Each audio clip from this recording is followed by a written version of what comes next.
brody. Nalingi canal télé. Natala canal télé brody. Bonsoir chers téléspectateurs, nous sommes encore ce soir fidèles au rendez-vous, ce grand rendez-vous que vous avez toujours attendu, votre rendez-vous de plein feu sur iCanal Télé.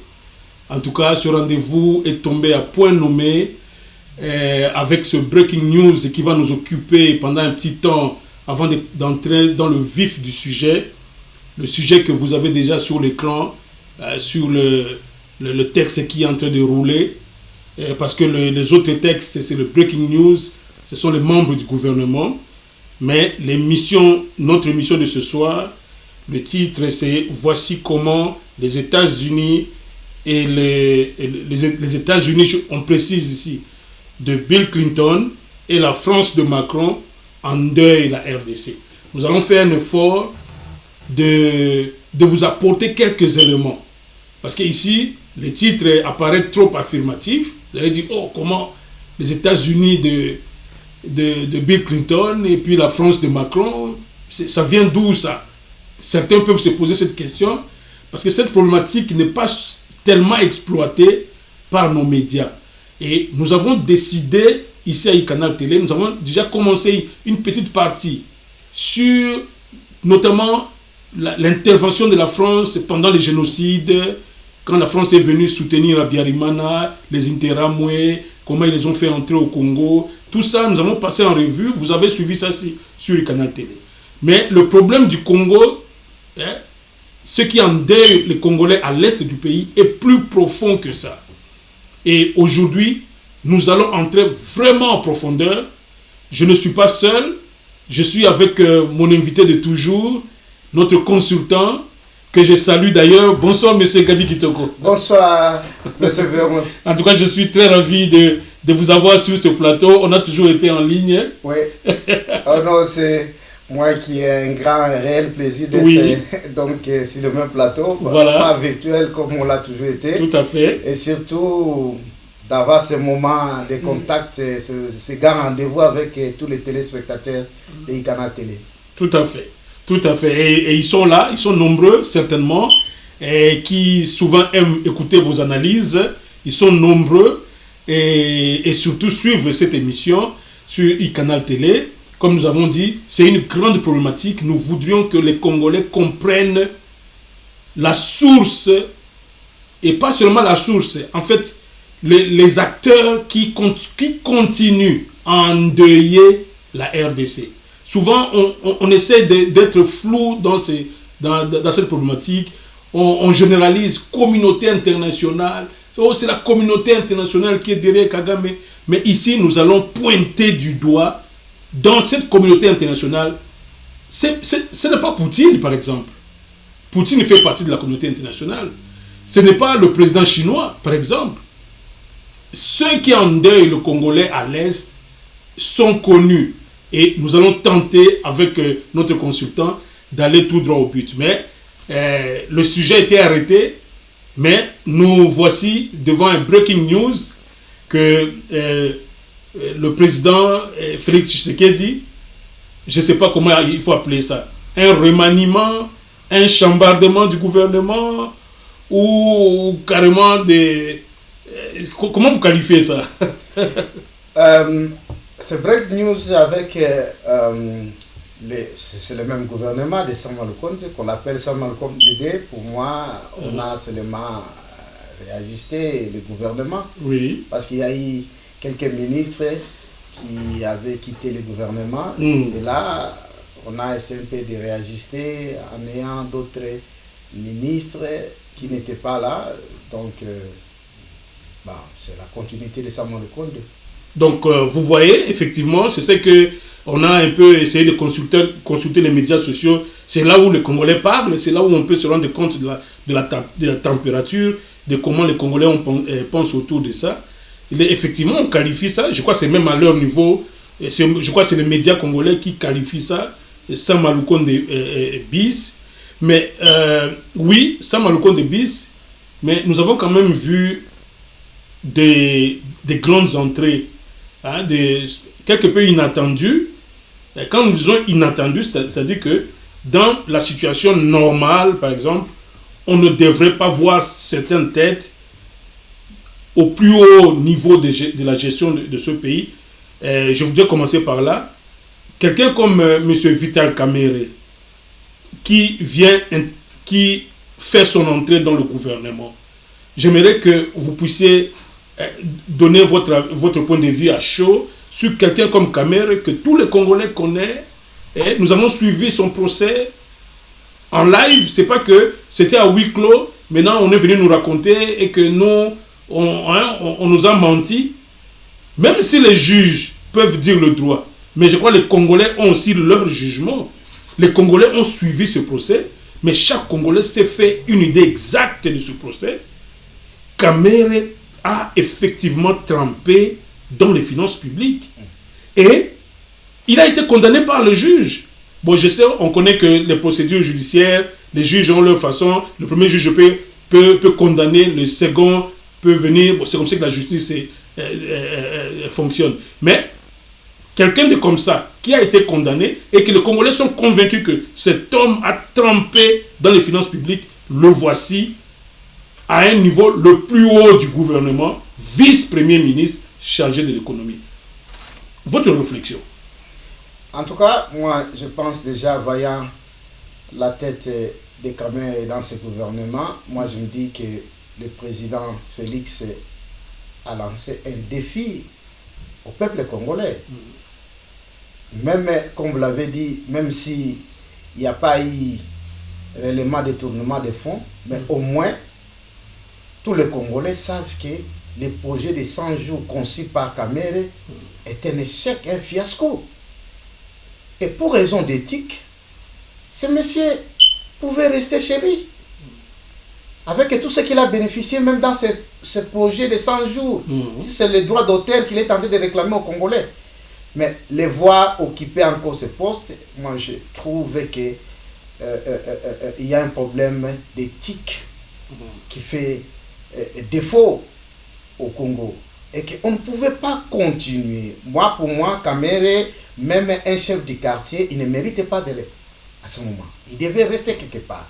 Il devait même dire que peut-être j'ai fait fâcher la majorité des Congolais, le temps de le convaincre. Mais il vient en force, vice-premier ministre. Et c'est ce que j'ai dit d'emblée, que ce gouvernement est un gouvernement qui vient faire défi au peuple congolais. Et je ne pense pas que ce gouvernement aura l'adhésion de la majorité des Congolais ou un grand nombre de Congolais. C'est déjà un gouvernement de défi. Voilà. Et quand vous parlez de défi, je voudrais que vous soyez un peu plus précis. C'est qui défie les Congolais? C'est la personne qui nomme. Comment le président de la République, moi je crois, il faut appeler le chat par son nom. Oui. Comment le président de la République, qui sait que cet homme a détourné l'argent destiné aux pauvres Congolais, et ce pauvre Congolais, c'est le souverain primaire, mais le voici, il le nomme au sommet pratiquement de l'État. C'est cela, le défi. Qui défie le peuple? Je crois que c'est le président de la République lui-même. Absolument, c'est le président de la République. Et puis, à quelle époque, ou à quel moment, c'est pendant qu'on est en train d'aller vers les élections. C'est le moment où les hommes politiques, parfois, deviennent sages, parce qu'ils veulent demander la main des électeurs. Mais comment vous expliquez que c'est pendant la période pratiquement électorale que le président se décide de défier tout le monde et de nommer quelqu'un qui ne devrait plus jamais occuper ce genre de fonction. Donc ces élections, en fait, c'est le verdict est connu d'avance. C'est pas question même de connaître le verdict, parce que là, on miserait beaucoup plus si le bourrage des urnes. Parce que même au Kivu, le président de la République devait comprendre que quand Kamerhe a fait sa tournée là-bas, au Kivu, il y a des gens chez lui qui ont hurlé. Et Kamerhe a détourné. Pour ne pas utiliser le mot voler. Voilà. Alors, comment on ne peut pas quand même avoir de la considération des fils de ces Congolais qui se questionnent, ils disent que non, Kamerhe a détourné de l'argent. C'est pour cela que j'ai dit que oui, exactement comme vous l'avez dit, le président a défié les Congolais en nommant Kamere. Et si c'est dans les calculs électoraux, nous disons que le président a fait un mauvais calcul. Parce que si nous allons dans une élection purement démocratique, le président risque de perdre parce que si les électeurs congolais n'ont pas encore accepté de voir Kamere qui a détourné les fonds revenir en force. Voilà. Ça, c'est une vérité et c'est une réalité. Je crois que les Congolais, c'est comme on dit, c'est un groupe de gens qui restent silencieux, mais si réellement on leur donnait la bonne parole pour aller décider aux urnes, comme on dit, c'est le souverain primaire qui décide. C'est comme vous avez dit que le président serait donc là très mal parti. Bon, ça, ce n'est qu'une entrée et nous allons revenir dans nos prochaines émissions quand nous allons vraiment nous asseoir, parce que là, on traite ça comme un breaking news. Nous reviendrons sur ce réchauffement, reshuffle, je vais dire en anglais, ce réaménagement du gouvernement. Mais nous avons vu une grande tête, un grand homme entrer au gouvernement. Il y a M. Bemba Ngombo. Comment vous trouvez cette entrée de Bemba? Est-ce que lui aussi il y a à redire ou vous trouvez que peut-être que ça serait l'homme de la situation? Oui, voyant Bemba Ngombo, grand leader de notre pays, entrer dans le gouvernement, ça aspire confiance, surtout les ministères qui l'occupent. De la défense. De la défense, et que beaucoup de Congolais pensaient que ce ministère devait quand même être donné par un homme de caractère. Et les Congolais savent celui qu'on appelle Igwe, de quoi il est capable. Moi, je crois que tout ce qui reste, c'est de voir comment il va se comporter, parce que il peut être là, mais ce n'est pas ce qui garantit directement qu'il fera ce que l'attente du peuple. Tout à fait. L'attente du peuple, je crois que les cris de Goma, du Nord Kivu, en général, ou de Kivu, partout là-bas, attendent que nous puissions voir que la sécurité revenir dans ce coin du pays. Où nous sommes maintenant, donc, dans une situation intenable. Et vous trouvez que Bemba, avec son profil, un ancien chef rebelle, qui a aussi dirigé toute une armée, cette armée de la rébellion, vous trouvez qu'il a l'étoffe pour apporter quelque chose au chef de l'État? Absolument. Si réellement on met à sa disposition, donc pas mettre à sa disposition, mais je voulais dire que si on lui laisse réellement pratiquer sa politique, de chercher comment mettre, parce qu'il a été dans ce coin-là, il était au Nord Kivu. Il connaît la problématique de toutes ces rébellions. Alors, si on peut le mettre, nous avons quand même le passé, comment, avec Moussa Mabé, il a supporté dans le gouvernement de 1+4. Bemba Ngombo, donc il a tout fait pour que la sécurité règne à l'est du Congo. Donc, nous pensons très bien que le président de la République laissera la politique de ces moyens, afin que la sécurité règne, parce que nous sommes capables de stopper toute la vérité hégémonique du Rwanda chez nous. Mais je vous ai senti un peu émettre une certaine réserve, que à condition qu'on nous laisse les mains libres. Je sens comme si vous, je ne sais pas si vous soupçonnez que le président de la République, qui est dans un méandre de contrats qu'il a signé, non seulement avec l'ancien président Kanambe, et puis avec Kagame, et peut-être que vous soupçonnez que avec le deal, ce que nous appelons communément deal, qu'il a avec, parce qu'on voit que Kanambe est resté le même, on ne le bouge pas, il est à l'aise, et s'il est à l'aise, ça signifie que c'est à cause du deal qu'il a avec le président de la République. Et c'est possible qu'ils disent au président, ah, ton ministre de la Défense là est en train d'aller très fort là-bas, il faut le stopper et tout ça. Donc c'est la réserve que vous avez émise que non, à un moment donné, il faudrait que si le président décide de laisser monsieur Bemba libre d'agir, il peut faire quelque chose. Mais si les fameux deals reviennent à la charge, pour le chef de l'État risque parfois de lui taper sur les mains et dire non, tu vas très, très loin. Peut-être. Vous avez raison, il n'y a pas seulement que les deals avec l'ancien président. Ouais. Il faut regarder aussi nous sommes dans quel contexte. Nous sommes dans un contexte où nous sommes dans les accords au niveau régional. Nous avons des troupes rwandaises, des troupes kenyanes, des troupes, c'est pas burundaises, des troupes tanzaniennes. Hier, j'ai entendu aussi angolaises qui sont sur notre territoire. C'est-à-dire que si le ministre des tutelles, lui avait sa politique, il dit que non, je ne veux pas ça, je ne veux pas ça, je ne veux pas ça, parce que je vais dans cette ligne, il risque aussi de tirer. Le professeur a dit au président, mais qu'est-ce qui se passe?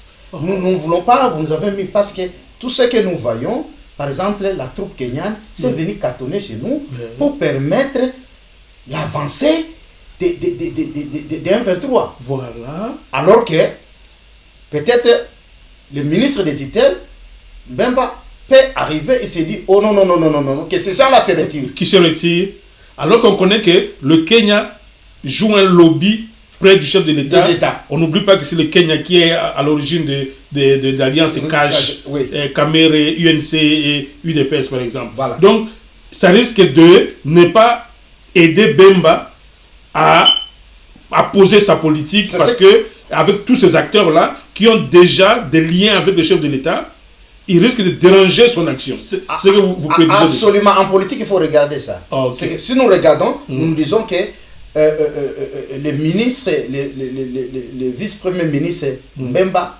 risquent de se trouver dans une... Le président veut dire que non, ok, présente le plan, comment tu vas te prendre. Mais si on le tire là-bas, il dit oh, non, comment nous sommes entendus, nous sommes censés faire ceci, mais le ministre vient avec alors que Bemba trouve que c'est son plan qui va faire en sorte que avec leur départ, que la sécurité revienne, ça peut poser problème. Ça peut poser problème. C'est là où j'ai dit il faut lui laisser les mains libres, que les moyens de sa politique puissent être en action, afin que si ça échoue, on saura que c'est le ministre des tutelles qui n'a pas joué son rôle proprement. Mais dans le cas contraire, nous serons toujours en tout, c'est-à-dire qu'il y aura une décision au-dessus de tout. Bon, non. Parce que jusque-là, les choses n'avançaient pas. Et je crois si les Congolais saluent la présence de Bemba, à ce poste-là, on se dit au moins quand même, lui a un caractère dur. Et il va peser. Il va peser. Premièrement, il faut qu'on sache que font toutes ces troupes-là qu'on les a amenées chez nous. Tout à fait. Tout à fait. Vous êtes sans ignorer que nous sommes là jusqu'à présent. Nous avons aussi la troupe ougandaise chez nous. Et même cette troupe-là voilà, qui nous agresse. Ouais. Même si on ne cite pas l'Ouganda par le gouvernement pour le moment. Mais l'Ouganda est parmi. D'ailleurs, notre Parlement avait cité l'Ouganda. Donc nous avons cette troupe chez nous. Et un ministre, dans sa politique, il sera non. Peut-être.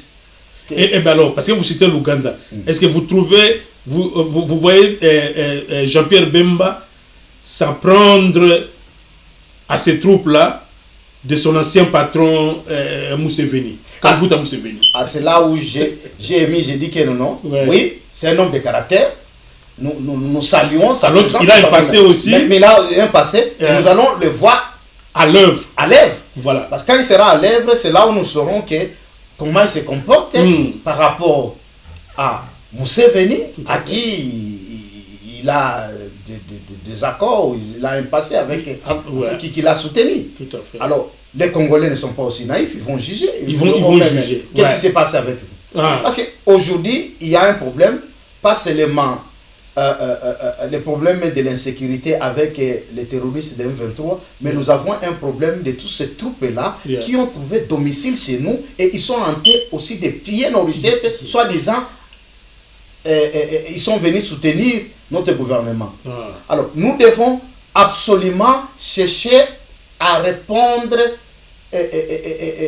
aux besoins des populations locales qui exigent que ces troupes-là quittent notre territoire. Tout à fait. Y compris la troupe onusienne. Mm. MONUSCO qui doit quitter. Alors, tout ça, ça va cadrer dans l'agenda du ministre des tutelles. Voilà. Qu'est-ce qu'il va faire? Est-ce qu'il va décider de continuer avec ces gens-là qui sont en train d'amadouer tous les tueurs des populations congolaises de l'Est? Donc là, vous faites allusion aussi à tous ceux qui, tous les soi-disant traîtres qui sont dans l'armée, les tangos forts et autres. Vous voyez Bemba continuer à le maintenir ou on peut assister à un toilettage d'ici là? Non, des arrêtés ou des propositions d'ordonnance que le ministre de la Défense va proposer au président pour chambarder la direction de l'armée. Absolument, ça doit cadrer dans sa politique de réussir à amener la sécurité à l'est du Congo. C'est-à-dire, il faut regarder, mais qui sont qui? Qu'est-ce qu'ils font? C'est les ministres des tutelles. Mais au niveau de la défense, au niveau de l'armée, il y a ça, je ne comprends pas comment ça. C'est-à-dire, il doit faire. Donc tout ça dépend encore de combien, à quel niveau M. Bemba aura les mains libres pour gérer ce ministère. Parce que pourquoi, entre autres, on a toujours accusé le président Tshisekedi, on l'a toujours accusé de manque de fermeté vis-à-vis de son prédécesseur. Parce que tous ceux qui sont dans l'armée aujourd'hui et qui ne quittent pas et qui sont censés être des fameux traîtres, qu'on n'a jamais limogé, est-ce que le président aujourd'hui, parce que Bemba lui propose que non, je ne veux plus de Tango Fort, c'est aujourd'hui que le président va alors accepter que Tango Fort quitte l'armée, des choses comme ça? Mais exactement, parce que ce soit lui-même, le ministre Bemba, les Congolais vont regarder quelles réformes, quel changement tu as amené pour réussir dans ta politique. Parce que si nous voyons toujours les mêmes têtes, moi je dirais que non, lui aussi il est venu seulement. Donc c'est là où on va juger Bemba maintenant. On va le juger. C'est qu'on attend Bemba dans les actions radicales. Oui. Notre armée est malade et il doit venir lui donner une thérapeutique de choc, comme on dit. Oui, absolument. Il faut arriver à toucher tous les coins où ça ne fait pas avancer la République. C'est-à-dire arriver quand même à regarder au niveau de l'armée qu'est-ce qui se passe. Et arriver à regarder si les accords régionaux, les accords même intranationaux, est-ce que ça nous aide? C'est ce que nous sommes en train de faire. Et c'est à partir de cela qu'il va maintenant poser son politique. Et il doit introduire au niveau du chef du gouvernement, même au niveau du président de la République, qui dit que non, je pense qu'on doit peut-être envoyer certains militaires en retraite. Et, par exemple. Faire quand même ces changements-là, ça va rassurer les gens. Tout à fait. Et moi, je suis persuadé que Bemba étant de caractère assez fort, s'il propose des réformes et que ces réformes ne sont pas adoptées et par le Premier ministre et par le Président, cet homme peut quitter le gouvernement à tout moment. Oui. Ou alors les arrangements, je crois que Bemba a dû poser des conditions, dit non, si vous voulez que j'intervienne, alors laissez-moi le main libre. Absolument. Oui, absolument. Voilà. Si réellement, il veut démontrer aux Congolais que non, je vais me battre afin que la sécurité revienne à l'est de notre pays. Et s'il va se battre, c'est qu'il doit quand même venir avec un cahier de charge.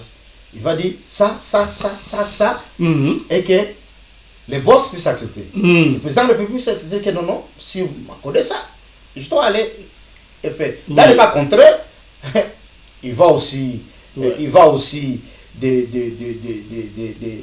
la côte qui peut recevoir des Congolais. Parce qu'on va dire, il a été Premier ministre. Tout à fait. Et on l'a connu quand il était dans 1+4. On savait que l'économie du pays, la majorité d'observateurs disent qu'à ce temps-là, le pays marchait bien parce que tout le monde contrôlait. Bon, voilà. On n'est que dans le breaking news, mais c'était important qu'on s'appesantisse un peu sur Jean-Pierre Bemba, parce que s'il y a une problématique qui tracasse les Congolais aujourd'hui, c'est cette guerre de l'Est. Et si Bemba, qui est l'enfant du pays aujourd'hui, contrairement à celui qui était là-bas, je crois que ça c'était la bonne nouvelle, que en tout cas, comment on pouvait être en guerre contre le Rwanda et avoir un rwandophone à la tête de la défense. C'est tout ce que les Congolais, moi je crois que au niveau du gouvernement, ils ont entendu donc les cris des Congolais qui se demandaient, mais vous parlez des infiltrés, mais vous laissez les gens qui parfois... On n'a même pas besoin de dire qu'il est infiltré, parce que c'est clair. On ne peut pas être Munyamulenge, comme quand on était avec le ministre éternel là, de décentralisation, Roubero. Oui. Mais Roubero était un traître clairement affiché. Ouais.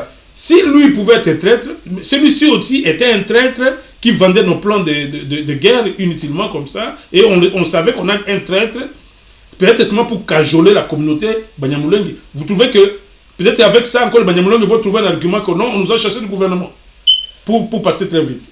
Non, mais le gouvernement, c'est pas tous les Congolais qui doivent se retrouver dans le gouvernement. Ah, voilà. Est-ce que c'est tous les Congolais qui se retrouvent dans le gouvernement? Et là, je profite de l'occasion pour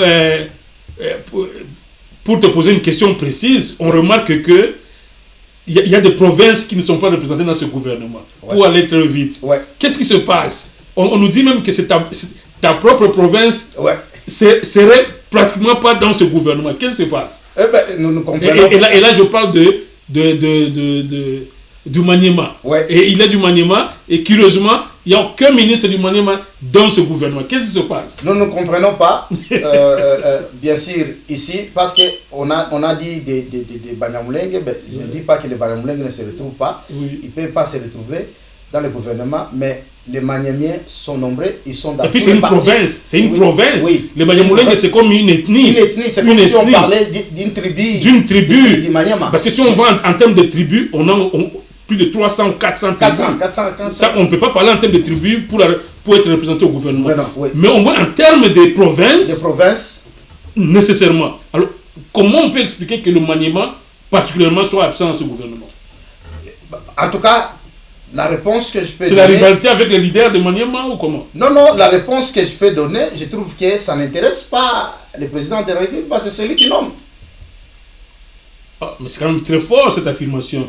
N'est pas intéressé, c'est-à-dire que les peuples du Maniema n'ont pas de se reconnaître. En fait, le président ne se reconnaît pas dans une frange de sa population. Qu'est-ce qui peut justifier parce que le président est supposé représenter tous les Congolais. Voilà. Parfois, 10 ministres, 9 ministres d'une même province, alors que la géopolitique voudrait même que ne fût-ce qu'un ou deux de chaque province se retrouvent.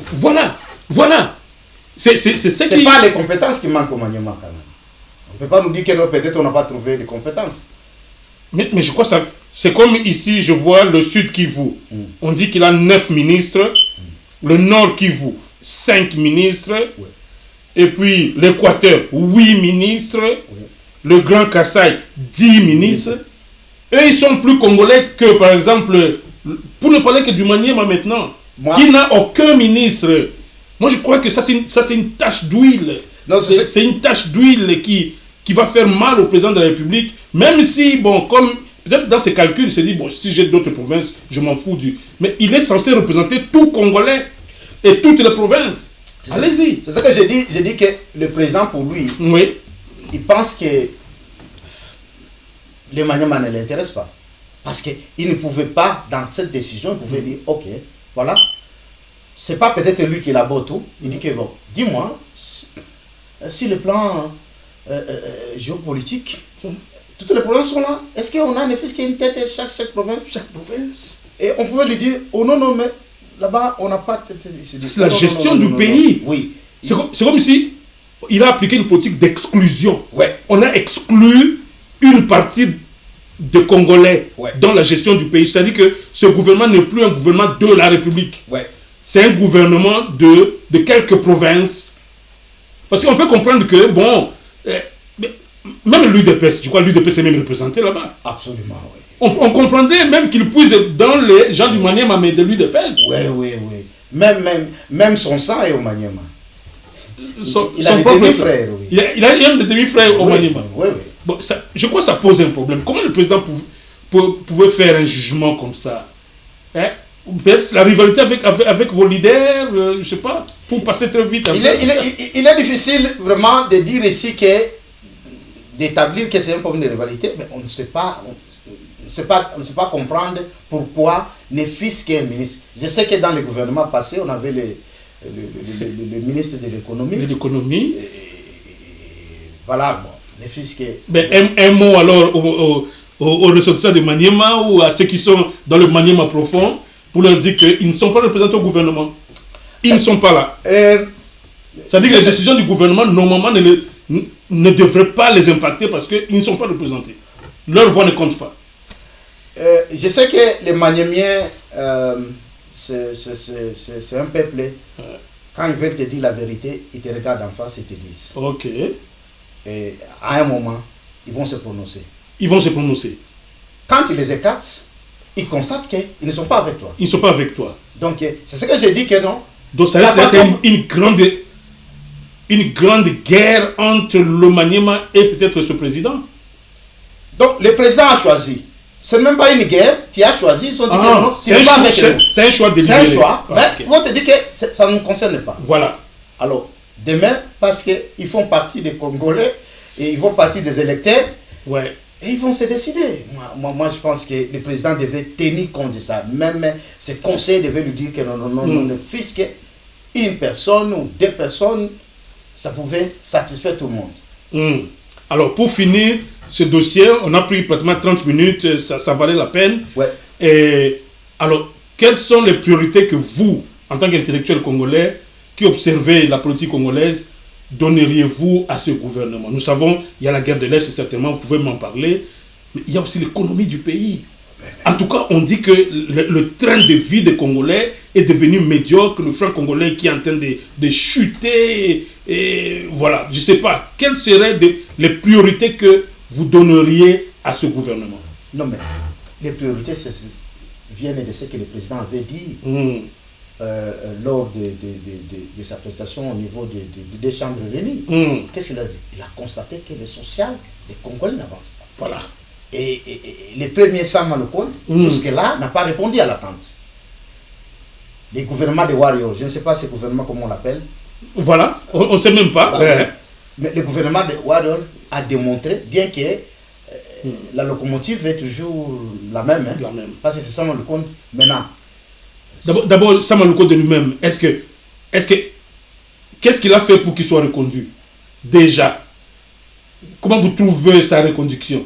Est-ce qu'on ne devrait pas voir un changement radical déjà au niveau de la primature? Je crois que... Avec ce qui s'est passé avec Sama Lukonde, un premier ministre absent, peut-être c'est Fachi qui l'a beaucoup étouffé, peut-être pour son leadership personnel. Non, mais moi je trouve que le président est à l'aise avec Sama Lukonde. Parce qu'il étouffe son premier ministre. Oui, Sama Lukonde n'a pas une grande personnalité. Il n'est pas encombrant. Il n'est pas encombrant pour lui. Mais regardez, quand nous sommes en train de parler de guerre de l'Est, comment un premier ministre ne peut pas se prononcer? Alors que c'est lui qui est censé gérer le quotidien de la vie. Quand nous sommes en train de parler ici des ministères de défense, en principe c'est le rôle du Premier ministre qui devrait dire que non, pour la sécurité de ce pays, j'aimerais entendre au niveau de l'armée tout ça. Vous n'attendez que de la présidence. La présidence, le président. Donc aujourd'hui, la primature est complètement effacée. Et moi je pense que le président de la République ne voudrait pas avoir quelqu'un d'autre qui va commencer à lui dire oh non, là ça ne va pas. Je dois, comme on avait... comme Ilukamba. Non, ça c'est mes prérogatives. Non, il ne fallait pas signer, je devais contre-signer. Donc le président s'est dit... Ça m'a de ne pas de ce genre jamais disait cela, donc je fais la continuité. Il fait la continuité. Mais ça ne fait pas aussi... Peut-être il est tenté de faire sa politique, mais les Congolais pensent que le gouvernement Sama Lukonde n'a pas encore démontré... Ne serait-ce sur le plan de l'économie. Les Congolais, la vie, le quotidien du Congolais. Ne serait-ce, même si le président peut prendre le domaine régalien, l'armée, la diplomatie et tout, mais le Premier ministre au moins devait se consacrer sur l'économie, vous voyez, l'économie, un peu les finances, être sûr que le franc congolais se comporte bien, l'économie, avec le patronat, comment on fait pour influer les produits sur le marché et autres. Mais on ne sent pas l'action du Premier ministre. Déjà, Sama, lui devait partir. Non, je prends seulement un exemple sur le plan social. c'est le miroir de notre pays, qui est la capitale, Kinshasa. Oui. Mais Oui. Kinshasa est là, est en point de débordement. Mais nous nous sentons... Vous parlez sur le plan démographique ou bien sur le plan... Non, ce n'est pas de démographique, même si le plan... C'est-à-dire qu'il y a un peuple qui est au bout. Vous voulez dire, qui est au bout, mais nous avons un problème de délestage avec le problème de l'électricité, nous avons un problème d'eau, nous avons tous les problèmes même d'inondation et tout ça.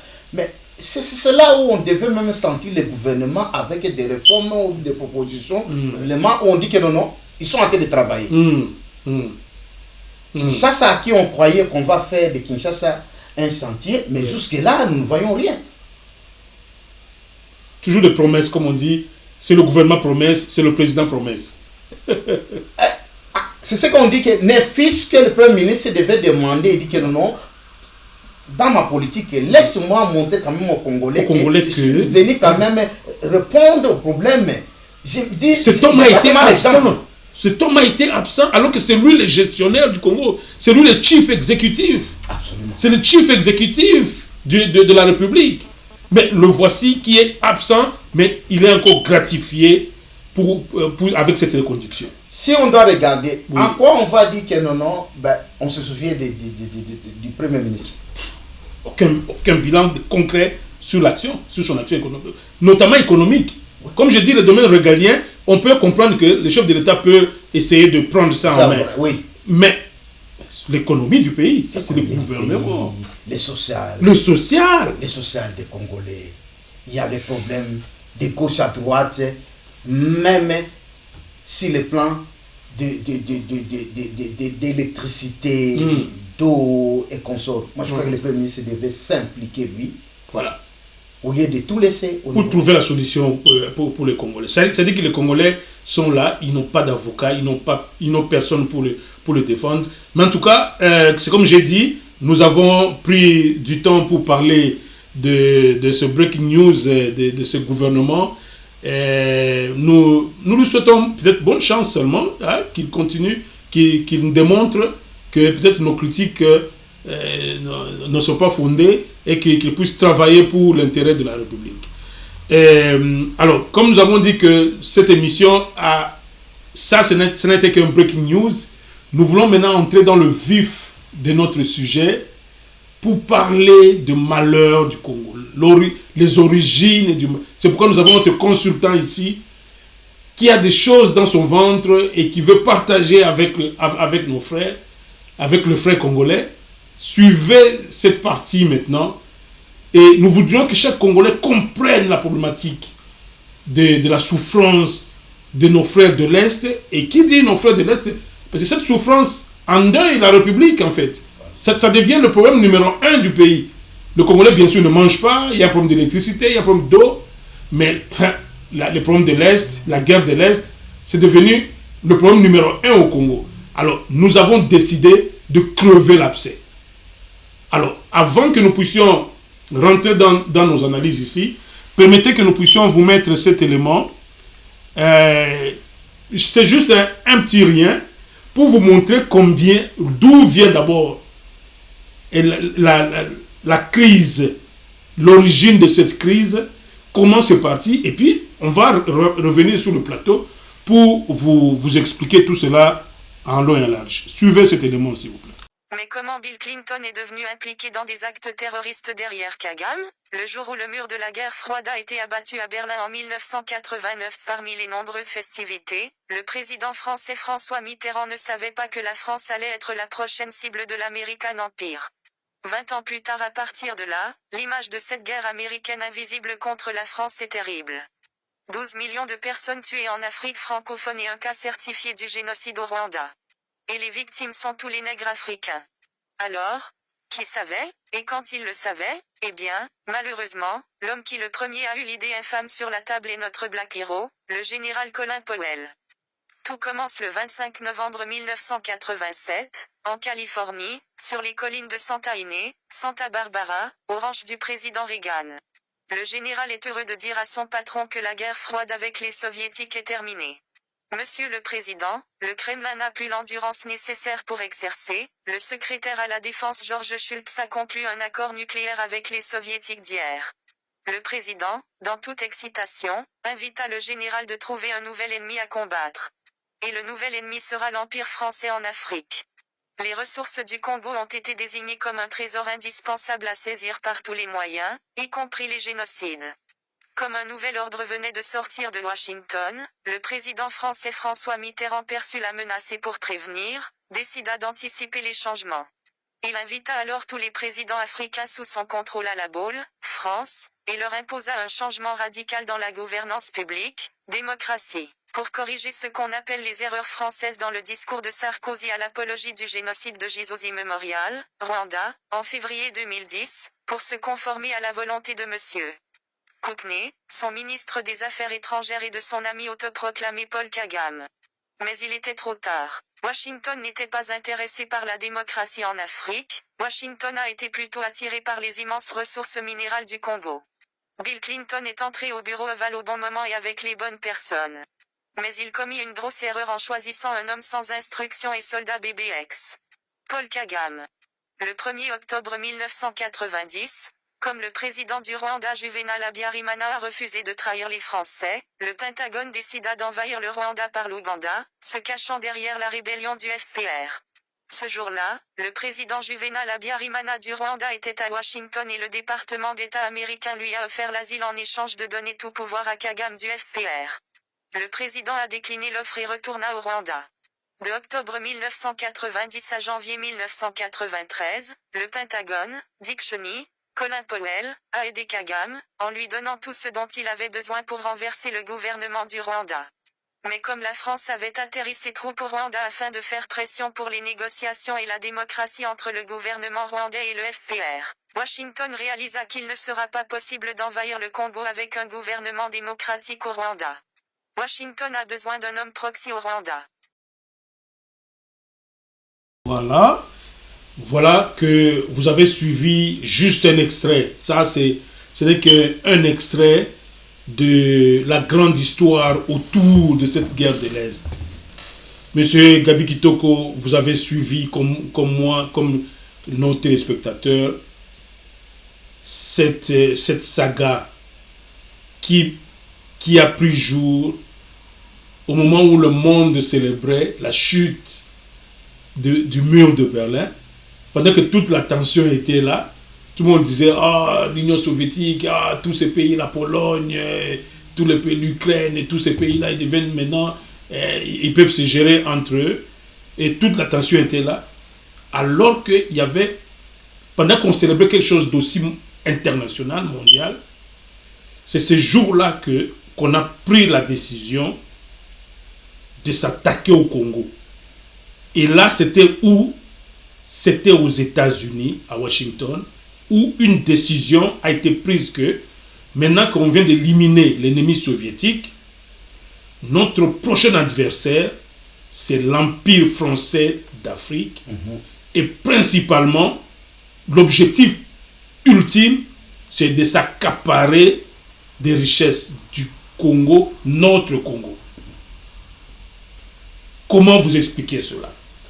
Non, mais c'est tout ce qui explique ce que nous vivons aujourd'hui. Voilà. Ce que nous vivons aujourd'hui, les gens voient c'est là que les puissances extérieures utilisent comme Kagame. Pourquoi que Kagame, c'est celui qui a le but de nous envahir. Kagame profite parce que on lui a donné une commission. Et lui a aussi son plan hégémonique, on ne peut pas quand même ne pas reconnaître que Kagame aussi avec son empire, tous ils ont un plan hégémonique. Mais ils ont réussi parce que déjà les anglo-saxons qui avaient cherché à comment maintenant contrôler les grands Congo et toutes ces richesses et mettre à côté la France. Donc nous sommes victimes d'une guerre entre les anglo-saxons et les Français.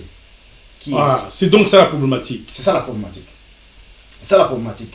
Parce que vous allez comprendre... Donc les anglo-saxons, quand vous parlez anglo-saxons, C'est pas seulement les Américains. Non, c'est pas les Américains, il faut mettre aussi les Anglais.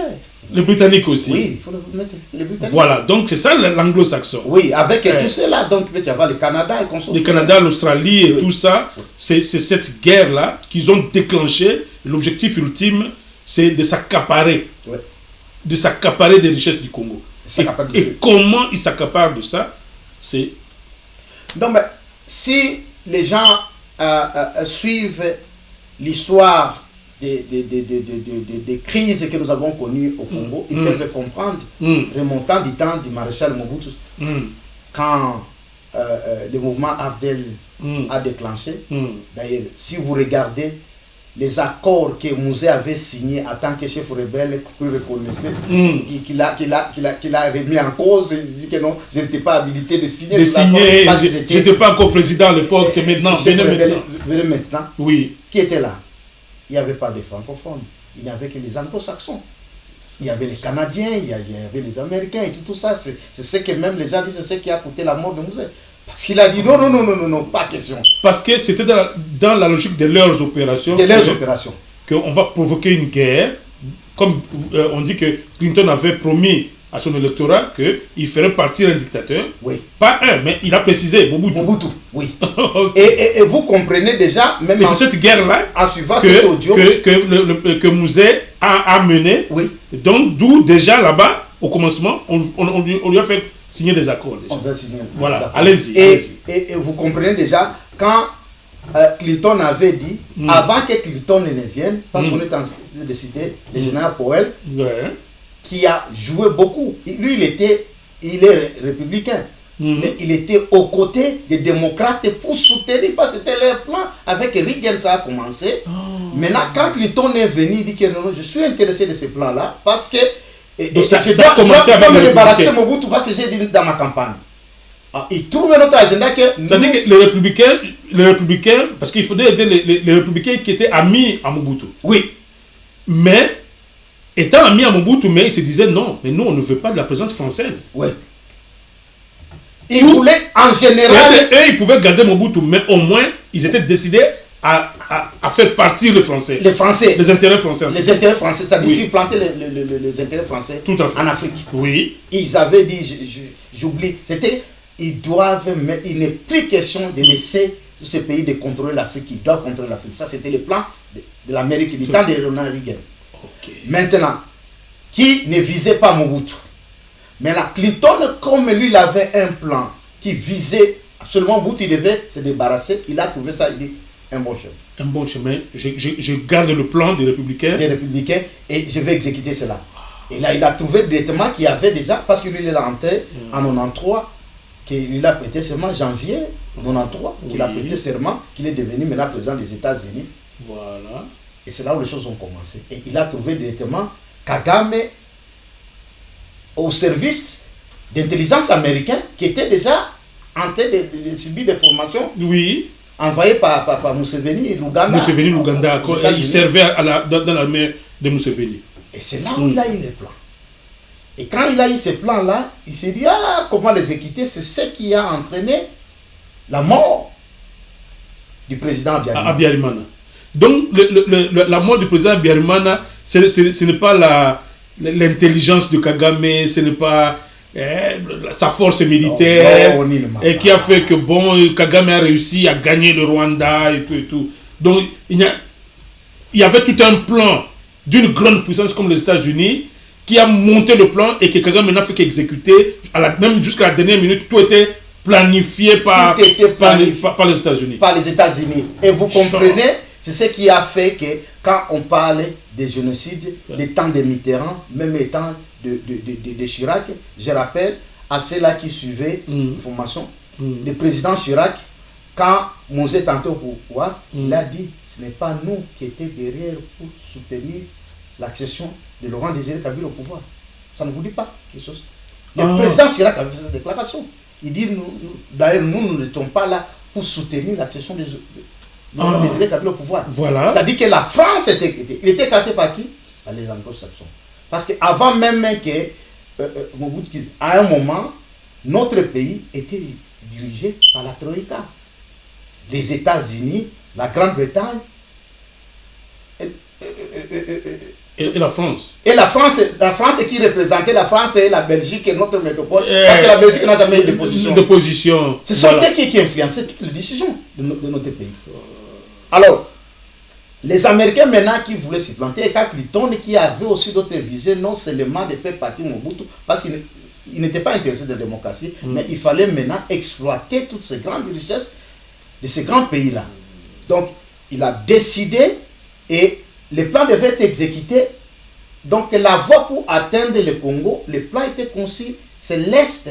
Et l'Est, le Rwanda était un bon endroit. Et c'est là qui suivent l'histoire, comprenons, par les écrits, même les déclarations de Papa Honoré Ngwanda, de reste mémoire. Qu'est-ce qu'il avait dit? Quand on avait abattu l'avion du président Abiyarimana, Mobutu avait dit à Papa Honoré, il dit que c'est un signe indien. En fait, quand j'avais dit... Il s'est rendu compte de ça. Oui, que et Ngwanda a dit, Excellence, qu'est-ce que cela signifie? Signe indien. Il dit, tu ne comprends pas. Ça, c'est un débit. Donc, Mobutu savait déjà que non, c'est fini. C'est ça, sont décidés maintenant de nous faire partie. Et ça, le signe indien, ça veut dire que non, nous sommes tous... Que c'est un courant qui va balayer. Et je peux comprendre que le maréchal qui était informé, qui avait aussi des services... Des services de renseignement aussi élevés. De la CIA. Oui. Il était informé, il dit, c'est que c'est un ici. Demain, toi, tu es visé, tu dois jouer ta politique. Même Mitterrand, qu'il avait dit, bon, démocratiser, on va voir pour stopper ce qui va arriver. Avec le sommet de la Baule, c'est que Mitterrand aussi, la France s'était sentie déjà menacée. Il dit, comment nous faisons pour sauver la chose. Alors, nous, on anticipe, j'appelle tous les chefs d'État africains, comme ça, je leur demande de démocratiser, comme les États-Unis, soi-disant, et ils aiment la démocratie, ils se disent que, bon, nous voulons que les pays vivent dans les droits de l'homme, dans la démocratie. Alors, Mitterrand leur a prêché cette affaire de démocratie, alors qu'en réalité, les Américains, eux, n'étaient pas là. Disons les Anglo-Saxons. Ils n'étaient même pas au niveau de démocratiser l'Afrique, non. Donc, ce n'était pas ce qui s'y intéressait. Est-ce que la démocratie intéresse vraiment les Américains? C'est pas réellement. Même, je vais dire l'Occident en général. Chirac l'avait dit que la démocratie est un luxe pour les Africains. Ah ouais. Donc nous comprenons très bien que ce n'est pas ce qui intéressait. Mais le problème, c'est quoi? C'était une guerre des grands. Je dois maintenant avoir le contrôle. Et notre pays, pour ceux-là qui suivent l'histoire, ils doivent comprendre que ça a commencé depuis le temps de Lumumba. On nous a dit, quand on avait invité le Premier ministre Lumumba aux États-Unis, la question que les Américains lui ont demandé, accepterez-vous que nos intérêts supplantent les intérêts des Belges au Congo? Lumumba a dit non, nous avons besoin de tous, nous ne pouvons pas nous débarrasser des Belges. Nous sommes devenus un peuple. Non, vous avez aussi de la place, venez, tout ça. Dit, ah non, ce type n'est pas bon. Donc, c'est une guerre. Donc, les États-Unis avaient toujours voulu s'accaparer des richesses du Congo. Pas seulement s'accaparer, c'est-à-dire qu'ils soient les décideurs. Il ne faut pas que les décisions passent ici par l'Europe et qu'on soit la Belgique. D'ailleurs, on ne compte pas. La France qui pesait, parce que la France, c'est un pays de conseil de sécurité et tout ça, voilà. Donc, et c'est ce qui fait que aujourd'hui, ce qui s'est réalisé avec la crise que nous sommes en train de continuer à subir aujourd'hui, ce n'est pas parce que Kagame est génie, mais c'est parce que Clinton a laissé un plan qui continue à intéresser, et Clinton, comme je dis, les anglo-saxons, parce que nous avons trouvé même du temps de Tony Blair comment un premier ministre d'un grand pays devenir conseiller de Kagame. Vous ne comprenez pas pourquoi. Ah, Tony Blair était devenu conseiller de Kagame. Donc, c'était pour bien gérer. Non, mais pour gérer qu'est-ce que Kagame a à lui donner? Voilà. Est-ce que Kagame avait un salaire à donner à Tony Blair? Non, pas seulement salaire. Qu'est-ce qu'il a à lui donner au Rwanda? Voilà. C'était le Congo, donc. C'est le Congo. Donc, les Congolais, ils observaient ça comme ça, ils ne comprenaient rien. Donc, ils étaient impuissants. Mais pendant ce temps-là, voilà pourquoi les gens, quand les gens critiquent Mouzé, tout ça, ils s'opposaient parce qu'il était informé de beaucoup de choses. Ils disaient, oh, non. Nous devenir, donc la vallée des Rwandais, même des puissants derrière, s'ils veulent qu'ils viennent vers nous, comme Mouzé aussi était un nationaliste, il s'est dit que non, même celle-là qui s'appelle superpuissance, non, moi je n'accepte pas les dictats, nous ne sommes pas donc à la merci de tout le monde. S'ils viennent, on va collaborer, on va coopérer. Ils se disent, non, c'est un petit. Donc voilà. On n'a pas bien fait de calculs. Donc Museveni et Kagame, comment vous avez présenté un homme qui, le lendemain même, après avoir signé les accords, il dit que non, il le met à côté. La guerre a commencé. La guerre a commencé. Donc il continue les poursuites. Kagame continue avec. Et donc ça signifie que maintenant, quand on a vu par exemple l'opération turquoise descendre au Rwanda pour aider les hommes d'Abiyarimana après le décès du président Abiyarimana, donc c'était en fait, les Français avaient compris que nous sommes en train de perdre même notre hégémonie dans cette partie. Alors ils tentaient de sauver la situation, mais donc les anglo-saxons les ont laissés commettre des fautes sur le terrain. Absolument. L'opération turquoise. C'est là où l'officier qu'on a publié, dont on a publié les déclarations l'autre fois, a essayé d'étaler la France, qu'effectivement la France a commis certaines imprudences en soutenant officiellement les Interamwe et tout ça, en laissant les génocides se faire, pour que demain qu'on accuse la France que la France ne sait pas, c'est la France qui a été à l'origine du génocide, alors que le génocide a été même planifié par les anglo-saxons. Oui, commandité donc par la personne. Commandité, planifié par les anglo-saxons. Oui, mais c'est clair. La France, qu'est-ce qui s'est passé? L'opération turquoise, c'était une opération onisienne, mais demandée par la France. Demandée par la France. Qu'est-ce que la France? Le président Abiyarimana et son régime étaient alliés de la France. Et même dans l'avion qu'on a abattu, il y a eu des Français qui sont morts. C'était membres d'équipage. Tout à fait. Et je crois même l'avion était l'avion français. L'avion français, hein? Oui, parce qu'ils assuraient sa sécurité. Oui. La sécurité du président Abiyarimana. Oui. Alors, la France, par le président Mitterrand, a demandé au niveau de l'ONU, en tant que membre du Conseil de sécurité, que nous envoyé pour quand même sécuriser, parce que on vient d'abattre des présidents. Il n'y a pas justice de ces deux présidents. Même quand l'autre est tenté d'intervenir, c'est parce que on les a portés, on a fait porter à la France qu'il a secouru les génocidaires. C'est là où je dis qu'il y avait un piège au niveau des anglo-saxons. Je dis que non, la France ne restera pas tranquille. Quand il va bouger, nous on va accepter. Nous on ne va pas s'opposer. Quand il va venir, on dit, ah, vous êtes venus soutenir les génocidaires. Pourquoi? Parce qu'on dit que ce sont les génocidaires. Alors qu'on a eu plus de 800 000 Rwandais qui sont morts. Et d'après les statistiques qu'on nous dit, on avait demandé à l'actuel président Kagame, à ce temps-là qui était le leader du mouvement, combien il y avait de Tutsis avant les génocides. Il y a plus de 600 000. Oui. Maintenant, aujourd'hui, vous pouvez compter, vous estimez combien? Il dit à peu près 300 000. Donc, au moins, il y avait 300 000 Tutsis qui étaient morts. S'il y avait 300 000 Tutsis qui étaient morts, seulement, et que vous nous parlez qu'il y a plus de 800 000, c'est qu'il y a plus de 500 000 qui n'étaient pas non Tutsis. Alors, qui ont tué les autres? Alors, il faut parler du génocide rwandais. Ce n'est pas de dire que le génocide c'est seulement des Tutsis. Voilà. Et donc, il y avait déjà un problème là. Et alors que c'était quand même une obligation d'un allié comme la France de venir secourir. On venait d'abattre les leaders. Et le régime tombe. Et ils avaient des accords de coopération. Ils avaient des accords de coopération avec la France. Si les Américains sont démocratiques, ils pouvaient déjà comprendre que c'est antidémocratique parce que Kagame devait quand même chercher à organiser au niveau de l'élection pour chasser Abiyarimana. Alors, il a décidé par les moyens des armes pour chasser un gouvernement. C'est antidémocratique. Maintenant, la France est venue.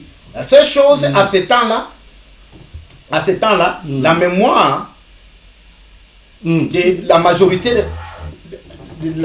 de population du monde, c'est que non, il y a un génocide de tous avant qu'ils savent, parce que c'est ce qu'on nous a présenté, il y a un génocide de tous. Oh là là là là, la France est allée maintenant du côté des Hutus, des Interamwe, c'est qu'il a soutenu les génocidaires. Et c'était...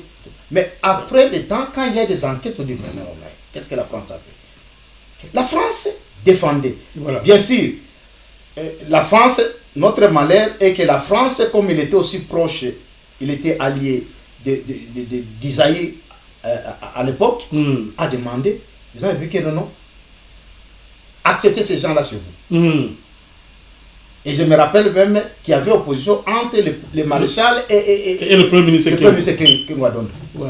Mais en fin de compte, le maréchal a dit que non, acceptez. Ils sont venus, bon, il faut le reconnaître, ils sont venus aussi avec les armes. Ouais. Nous étions dans un moment de conflit. Mais le monde devait faire aussi justice aussi à des présidents qui étaient abattus, assassinés. Il y avait d'autres qui étaient... Mais qu'on n'a jamais... On n'en a jamais parlé. Il n'y a jamais eu un tribunal pour l'assassinat de ces deux présidents-là. Mais c'est seulement le tribunal d'Arusha pour juger les génocidaires, soi-disant. Quand vous parlez, les interams qui se sont les génocidaires. Mais ceux qui ont tué les Hutus, ils ne sont pas génocidaires. Personne n'est interpellé. Mais on devait savoir. C'est comme s'il n'y avait pas un seul Hutu tué. Voilà, on devait savoir ceux qui ont tué. Des Tutsis qui sont morts dans cette opération. Non, peut-être ça c'était une façon de défense du camp de tous ceux qui ont défendu. Mais vous ne parlez pas aussi de la défense des Hutus qui ont défendu la mort de leur leader. Voilà. Qu'est-ce qui a déclenché le génocide? C'est le victime, c'est l'assassinat l'assassinat du président Biarimana. Et ce sont ces sympathisants qui sont allés à l'assaut et tout ça, et puis bon, cela est arrivé. Mais maintenant, c'est que les Congolais veulent comprendre. Ouais. On a vu cette affaire et personne ne pouvait croire que ce qui arrivait au Rwanda avait des objectifs au Congo. Ouais. Aucun Congolais ne pouvait voir ça. Qu'est-ce qui fait que maintenant, quel est le lien que nous faisons entre ce qui s'est passé au Rwanda depuis le génocide, après le génocide, l'installation de l'homme fort, Kagame, et avec le pillage maintenant, le pillage des ressources du Congo, avec des rébellions qui ne disent pas leur nom, partant du Rwanda. C'est quoi ça? Pourquoi ça? Qu'est-ce qui fait? Parce que déjà, comme disons, on ne comprenait pas, mais moi je crois déjà, le maréchal le savait. C'est ce qu'il a dit à Papa Honoré Ngwana, quand il a dit les signes indiens. Maintenant, après seulement cette crise-là, rwandaise, nous avons vu maintenant, les gens disent que nous poursuivons maintenant. D'ailleurs, ce n'est pas poursuivre. On a seulement commencé à voir qu'à Massissi, qu'il y a des rebelles qui revendiquent les conflits ethniques. C'est ce que nous, la population qui n'était pas informée de ce voilà. On a dit que, oh non, à Massissi, c'est tout ça. Non, Mobutu a envoyé les... Donc les Congolais doivent savoir que quand on voyait, on entendait des bruits à Massissi, qu'il y a une ethnie qui est en train de revendiquer et autres. C'était dans un plan... Un prétexte. Mais après cela, nous n'avons pas vu que non, il y avait ces Congolais-là, d'origine rwandaise, qui revendiquaient les droits. On a vu que le Rwanda disait que non, il est tenté de poursuivre les Interams qui sont venus avec les armes ici au Congo. Ils sont installés au Congo, au Zaïre à l'époque. Donc, le plan était... Et le plan, ce n'était pas celui du Rwanda, c'est un plan donc établi des temps par les anglo-saxons, donc par l'Amérique de Clinton. Il dit que non, poursuivez maintenant. Vous avez maintenant enlevé le rideau qui était à Biarimana, entrez maintenant là-bas. Et je suis allé sur. Ça a commencé comme tu dis. On a trouvé que aussi les maréchal pendant ce temps-là, il y avait... Il était malade, il était malade aussi, il y avait une crise. Et puis avec la corruption qui avait l'armée qui était inexistante. Oui. Alors, il y a l'Afdel qui est venu. Ouais. Et l'Afdel, croyant en mettant Mouzé à la tête, Mouzé va maintenant répondre aux besoins. Mouzé dit que non. Pas nous. Si vous avez fait avec les Hutus, vous croyez que vous allez faire avec nous, les Congolais? Non, pas nous. Ah, ils ont trouvé, non, il était dit. Il faut qu'il passe aussi. Voilà. Et c'est toujours les mêmes concepteurs avec son clique des anglo-saxons, donc le président Clinton, qui a aussi décidé de la mort de Mouzé. Bon, on dit le fameux coup de fil avec Albright, Madeleine Albright, feu Madeleine Albright, quand Mouzé avait raccroché au nez, on dit c'est ce jour-là qu'on a dit on ne raccroche pas au nez comme ça à une Secretary of State des États-Unis. Et donc, mais encore une fois, les anglo-saxons. Non, mais là, on regarde seulement ce que Albright a dit. Mais les gens ne se souviennent pas, alors que le président Clinton avait dit que les élections on peut aller sans ou avec Laurent Désiré Kabila. C'est encore le président Clinton. Bon, en fait, les gens qui s'intéressent à la politique, ils doivent comprendre. Comment il avait dit ça? C'est pas possible. Donc le plan était clair. Donc tout celui qui va faire obstacle que nous contrôlons et tout ça. Et pendant ce temps-là, quand Mouzé est arrivé, bien sûr, quand il est venu, il a commencé, il est venu avec l'AFDEL. Il était un peu donc à l'opposé des Français. Voilà. Et dans peu de temps, les Français étaient devenus ses alliés. Vous vous rappelez, Mouzé avait acheté plus de 300 voitures de membres de son gouvernement en France cash. En France cash, ok. Et Chirac a changé, il a trouvé que non, Laurent Désiré Kabila, de ce qu'on pensait de lui, c'est un homme convaincant, intelligent et tout ça. Commencez à collaborer avec la France. Mais vous ne trouvez pas que c'est la France qui a saisi la balle au bon? La France, qui est dans le secret de Dieu aussi, a compris que les États-Unis, comme pays, veut nous déloger, veut déloger nos intérêts, notamment au Congo et autres. Nous, on doit jouer le jeu de Kabila. Oui. On sait qu'eux ne l'aiment pas, mais nous, alors, on va jouer. Oui. Bon, c'est peut-être aussi Mouzé qui n'a pas beaucoup exploité cette diplomatie avec la France. Parce que si Mouzé avait su qu'il y a deux éléphants qui se battent ici, alors je ne peux plus gagner que le premier éléphant, les anglo-saxons, ils sont derrière Kagame et le Rwanda. Alors il fallait qu'alors Mouzé se lance dans le bras des Français, alors proprement dans le bras des Français. C'est comme si là, Mouzé n'a pas bien joué. Non, mais... Parce que si c'est lancé, c'est qu'on allait même dans une guerre mondiale. Parce que là, on opposerait deux puissances. La France dirait, nous, on est avec Kabila.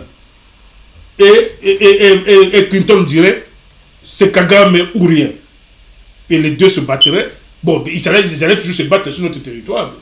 C'est ça qui était encore... Oui, Mouzé pouvait exploiter, mais le problème c'est quoi? Oui. Mouzé, on ne lui a pas donné le temps de s'organiser.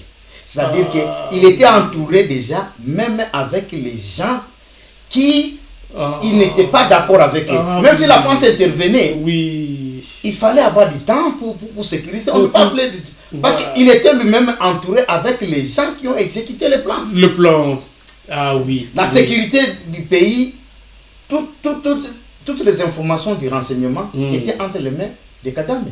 Vous vous rappelez quand l'AFDEL est entré à Kinshasa, pendant que Mouzé était en train de s'organiser, mais il y a un groupe de soi-disant Congolais qui revendiquent, qui ont pillé les services de renseignement de toutes les informations. Nos archives, ouais. Comment, quand je me rappelle de ce que Colette Bettman, la journaliste belge, avait écrit, quand il avait interviewé Mouzé, il dit tu ne crains pas qu'on va terminer. Mouzé a dit que mon sort est déjà scellé. Donc il va, même s'il allait à France, la France, ça devait être difficile parce qu'il savait là où Mouzé pouvait être. D'ailleurs, s'il a résisté dans tous ces temps-là, je crois aussi parce qu'il était quand même fort en termes de renseignement. Ouais. On pouvait l'abattre peut-être juste en 98. Oui, le plus tôt pour eux, c'était même le mieux. Parce qu'ils n'ont même pas compris comment lui il a résisté. Il a résisté. Donc, le problème, c'est quoi? Tout celui qui fera obstacle au plan concis pour contrôler. Et là aussi, Kagame a profité. Il dit, moi aussi, j'ai quand même mon agenda. Vous avez dit, oh non, fais-les, ferme les yeux. Qu'est-ce que c'est? Non. Je vais revendiquer les droits quand même des Congolais qu'on a chassés, tout ça. Oh non, on va les soutenir et tout ça. C'est là où, même du temps de Mouzé, que Albright avait dit que non, tu ne sais pas, Laurent Désiré Kabila, qui est touché, la pruneur de nos yeux. Pourquoi il défendait?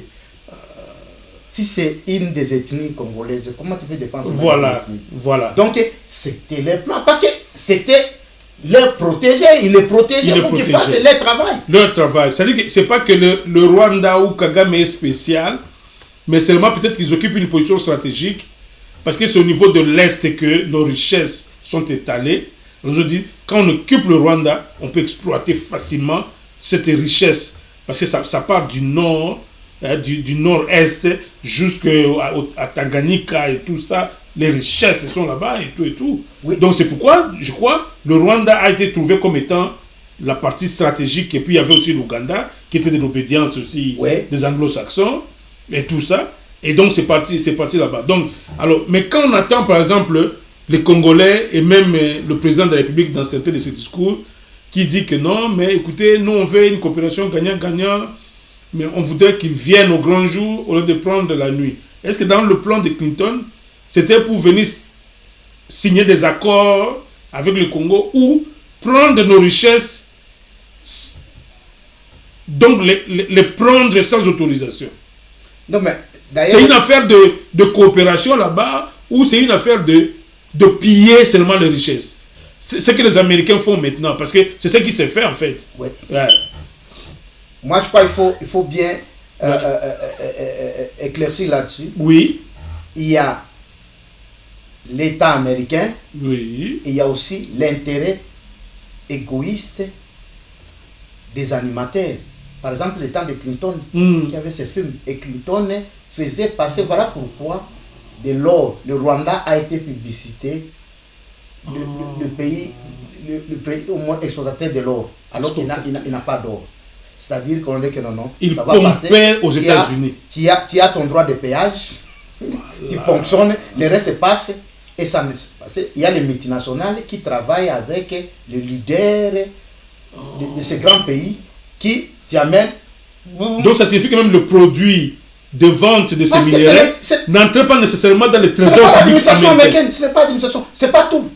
Donc c'était une affaire de Clinton trouvaient. Qui s'enrichissait pendant ce temps avec tout l'entourage. Au niveau des films, vous n'avez pas vu pendant que Trump est venu, il dit non. Voilà, on a vu Trump. Pourquoi? Parce que ça nourrissait seulement des individus et des firmes américaines qui payaient des taxes aux États-Unis, c'est-à-dire que l'administration occupait quand autant d'or, autant de coltan est entré ici. L'Amérique dit que non, vous avez le droit de taxes, ils payent. Mais ces firmes-là, avec les animateurs qui sont les leaders, qui bénéficient de cela. Alors, ça les intéresse. Pourquoi? Parce qu'il n'y a pas de contrôle, il n'y a pas moyen de justifier que non, l'Amérique... Parce que l'Amérique veut dire aujourd'hui que non, démontrez-nous comment nous prenons les richesses du Congo. Ah. Il n'y a pas moyen même de contrôler... Non, il y a autant qui est entré aux États-Unis, on a dit que non, ce sont les firmes, ce n'est pas le gouvernement. Ce n'est pas le gouvernement américain. Nous n'avons rien. Vous avez trouvé les accords signés même du temps des musées ou même du temps de Joseph. C'est pourquoi ils se refusent de signer les accords. L'exploitation de tout ça. Et ils vous suivent quand il y a eu les accords que Joseph Kabila a signé avec les Chinois. Ils disent non, ces accords-là et tout ça, ils sont derrière. Mais ce qu'ils prennent, on n'a jamais vu. Je ne connais pas les accords bilatéraux entre les États-Unis et le Congo. Je ne sais pas. En matière de quoi? En matière, par exemple, de l'exploitation de nos minéraux, notamment comme l'uranium, par exemple. L'uranium congolais, où est-ce qu'il part? Est-ce que vous avez dit que non, nous avons les compagnies américaines qui exploitent comme nous avons les Chinois? Par exemple, on dit que non, c'est telle compagnie qui exploite l'uranium congolais, c'est telle compagnie américaine qui exploite le coltan congolais. On ne connaît pas. C'est nébuleux. Tout ce que nous entendons est qu'il y a eu financement. Les Américains ont financé autant de millions pour la sécurité de ceci, tout ça, pour les cadres humanitaires. Mais dans les accords bilatéraux, qu'est-ce que vous avez donné et qu'est-ce que vous exploitez au Congo? Il n'y en a pas. C'est les formes de gestion. Ça, c'est terrible. Alors que même en France, on pouvait savoir que non, en matière militaire, le Congo et la France sont en coopération. Ils ont des accords de coopération comme ça. On croirait comme si les États-Unis n'avaient aucun intérêt économique avec le Congo. Alors qu'ils exploitent tout ça. Alors que c'est eux qui exploitent tout et qui font même tout pour écarter les autres Occidentaux, que ce soit eux-mêmes qui exploitent et tout. Et quand ils exploitent, ils prennent. Ce n'est pas dans les accords. Parce que dans les accords, on peut faire des traces, on dit que ça peut être retracé. Mais quand on dit que non, il y a des firmes. Si vous voyez voir les accords des Américains chez nous, une firme américaine ou une firme britannique est en train d'exploiter ceci. S'il y a les accords, par exemple, avec les Britanniques, c'est ce que vous avez vu, les trucs des climate change. Climate change. C'est là où, d'ailleurs, même ils financent pour que... Mais nous voulons savoir, établir, les accords bilatéraux entre nous et tous ces pays-là, c'est en matière de quoi? Pas connu. Ça, c'est pas possible. Ça, c'est le plan des anglo-saxons. Ils sont là, ils t'envoient seulement des multinationaux. Venez chez vous, ce sont eux qui signent avec vous. Et ils disent que non, nous contre-signons pour dire que nous avons vu et nous allons regarder qu'il y ait respect. C'est qu'il y a une nébuleuse qui gère tout ça. C'est pourquoi on a vu des Tony Blair, haut conseiller de Kagame. Non, ils viennent pour gérer leurs affaires des anglo-saxons. Donc c'était en fait ça la présence de Tony Blair, par exemple. Là, c'est pour gérer la chose. Parce que c'est pas une affaire de Kagame, c'est gérer leurs intérêts. C'est gérer les intérêts. C'est gérer les intérêts. Oh, ils suivent à la loupe, ils les soutenaient, tu es dans le bon chemin, oui. Fais ceci. Tu as notre soutien, non, nous allons voter une sanction. Tout ça, ça va stopper Laurent Désiré Kabila, ça va pas. Donc, ils te bloquent au niveau. Chers Congolais, c'est ça la problématique, c'est ça qui tue le Congo. C'est à cause de ça que nos frères alors continuent de mourir. Et pour qu'ils exploitent bien, le secret c'est quoi? Il faudrait qu'ils puissent mettre cette partie de la République ensemble. C'est cela donc. Ça maintenant, c'est les chiens qui exécutent le plan. Maintenant il te dit, non. Sans que j'ai créé la panique ici, oui. Je ne saurais pas faire. On dit, fais. Mais combien de massacres, combien de génocides congolais, et plus que ce qu'on parle au monde. Même les Tutsis, c'était à peine 800 morts. 800. Nous plus de 10 millions. Nous plus de 10 millions. On n'en parle même pas. Alors que celui de 800 000, vite ça a été déclaré aux Nations Unies, reconnu comme génocide. Mais le nôtre, jusqu'aujourd'hui, on n'en parle même pas, incognito, des rapports de mapping et tout ça. On n'en parle pas, des rapports même des Nations Unies. Oui. Donc ça dit tout. Non, c'est-à-dire, celui qui exécute les plans, il dit que non, si je ne crée pas la terreur, je ne saurais pas entrer. Ils vont me bloquer. Ils vont me bloquer. S'il y a notre bénédiction, s'il y a notre autorisation, fait. Nous, on va bloquer. Et puis on essaie de l'armer. Oui. Quand vous criez, oui, bon, un peu, le Rwanda fait tout ça, mais demain, le soutien. Mais à peine ici, les agents du Rwanda, au nom du M23, venaient de massacrer plus de 300 personnes. Encore une fois. Et est-ce que vous avez entendu même que non, il y a eu des condamnations? Absolument pas. Non, tout ce que fait le M23 et tout ça, même le M23, prenons si M23 était un mouvement rebelle. Mais les Nations Unies allaient quand même questionner. Vous avez entendu les secrétaires des Nations Unies publiciter un mouvement rebelle. Un mouvement rebelle qu'ils ont, ils ont énormément sophistiqué. Plus qu'une république. Vous plébiscitez des terroristes d'ailleurs. Aujourd'hui, on nous qualifie comme des terroristes. Ouais. Et c'est un secrétaire, le patron des Nations Unies, qui va plébisciter un mouvement terroriste. Ça vous dit ça c'est terrible. Ça vous dit tout. Ça signifie que ce sont leurs agents. C'est reconnu par tout le monde que même les Américains, même à part Macron qui ne veut pas, maintenant Macron qui est devenu aussi un autre agent des anglo-saxons pour maintenant dire que je me retrouve en s'appuyant chez eux. Donc vous voulez donc dire que ce que Macron fait, parce que maintenant c'est Macron qui devient un peu comme le porte-parole. Comme les Américains n'aiment pas sortir, ça dit que c'est être présent, être en premier rang. C'est eux qui font les choses, ouais. Mais ils ne veulent pas que les gens le voient. Ouais. Alors maintenant, ils ont dit, bon, Macron, toi, parce que là où on parle Congo-Rwanda, c'est Macron. Oui. Congo-Rwanda, c'est Macron. Donc, le jeu que joue Macron, c'est quoi? C'est en fait l'administrateur des Américains. Il est devenu administrateur. Il est entré dans. En fait, là, il ne joue même pas le jeu de la France. Non, il ne joue plus le jeu de la France. Il n'est même pas pour la France. Donc, la France s'est fait battre par les Américains dans les intérêts au Congo. C'est ce que vous voulez dire? Absolument disparu. Oh. Depuis la France et depuis Chirac, ouais. Non, Chirac c'est le dernier à garder. Voilà. En fait, Hollande, on peut reconnaître, Hollande a boudé. Bien qu'il n'a pas pesé, dit non, je n'entre pas dans ce jeu-là. Mais Sarkozy qui est venu dit, oh les jeux, Sarkozy qui est un ami de Tony Blair. Vous êtes en Angleterre, quand Sarkozy était élu, ouais. Vous avez entendu Tony Blair envoyer le message en parlant même en français. Je connais Sarko, lui il appelle Sarko. Sarko. Il est allé vite les rapporter. C'est des gangsters. Parce qu'il avait la mission. Mais il dit que non. Il y a un morceau là-bas. Joue notre jeu. c'est Sarko qui était le premier, et même le plan que l'administrateur, comme donc, vous avez donné un bon nom, l'administrateur Macron est en train d'exécuter chez nous, c'est Sarkozy qui lui a laissé. Et ce qui n'est pas étrange aujourd'hui. C'est pourquoi nous profitons, on nous dit, on nous signale que après Macron, Sarkozy, il y a 2 jours, il venait d'être au Congo. Oui, c'est aujourd'hui qu'il a quitté le Congo. C'est aujourd'hui qu'il a quitté le Congo. Oui, il a passé 2 jours pour venir voir le président de la République. Et c'est lui qui nous donné la leçon de dire que nous sommes un pays grand avec... Et nous devons savoir partager nos richesses avec le voisin. Nos richesses à nous, vous nous obligez de partager ça. Maintenant, qu'est-ce qui vient? Pendant que nos peuples meurent encore de faim. Il vient maintenant, parce que c'est l'ancien administrateur. Voilà. Avant Macron. Il dit que non. Président congolais, tu dois suivre ce chemin-là. Tu dois ouvrir. Laissez, vous êtes tellement riche. Vous êtes tellement grand et tout ça. Et là, nous sommes en train d'apprendre. Et là, c'est la balkanisation. Plus de 12 000 membres de M23, soi-disant les Banyamulenge. Voilà. On cherche à les implanter. Donc le plan de balkanisation. Et c'est l'administrateur maintenant qui est en train de manœuvrer, alors que c'est les Américains qui poursuivent leur objectif. C'est-à-dire l'objectif des Américains n'est pas encore fini. C'est pas fini. C'est pas fini.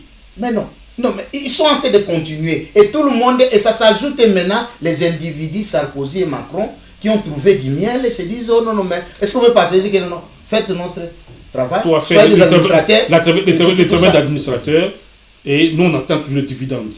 Donc, Et Kagame maintenant commence à pousser, il dit que la meilleure chose, comme Sarkozy l'avait dit ouvertement, c'est Sarkozy qui nous... Avez-vous déjà entendu des Américains ou même des Anglais dire que non, le Congo est très grand, il doit savoir partager les richesses. Ça dit, est-ce que c'est la France de Chirac et de Mitterrand qui avait ce but-là? Non, il a trouvé, il dit que non, je vais faire le travail, je vais dire à ces gens-là, comme on nous prend toujours des gens à qui ils n'ont rien à faire aux Occidentaux, il est venu devant notre... C'était dans notre parlement ou... C'était le palais de la nation. Le palais de la nation, oui. Le palais de la nation, là où le monde va prononcer le discours. Oui. Il est venu, il dit que non, vous devez... C'est là où il est venu défier même notre président, pour montrer que non, c'est nous qui vous gérons. Oui. Et c'est ce plan-là qui est tenté de se continuer. Pourquoi? Parce qu'ils ont trouvé que non, tout celui qui doit être au pouvoir au Congo doit accepter que les Rwandais... Et quand ils entrent, ils n'ont pas autre plan. Parce que déjà, nous avons entendu James Kabarebe qui veulent maintenant revendiquer. Ils ont dit que Rutshuru, c'est leur territoire, Masisi, et tout ça. Donc, comme ils ont tous ces grands, un jour, le Congo risque réellement de perdre Masisi et Rutshuru. Avec tout le minerai qu'on vient de découvrir dans Rutshuru là-bas, et Masisi. Donc, vous savez, au-delà de ce que pensent les grands de ce monde, le Congo est un don de Dieu.